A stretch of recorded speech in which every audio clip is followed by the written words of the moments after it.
Mga flex, mga naghahanap ng oyster scallops dyan, eto may papakita ko sa inyo. Bake, tapos cheese, tapos pwede mo ring paanghangan ng regular, mild, or super hot. Ayan, papakita ko sa inyo.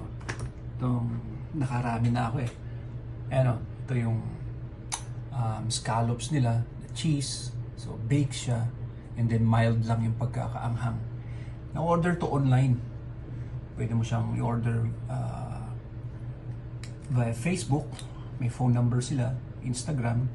Tapos, ang kagandahan nito, hindi mo na kailangan pumunta sa labas. Dahil i-order mo lang siya online. Bakit ko sinasabi? Dahil wala sila talagang restaurant. Kaya in-order natin siya online.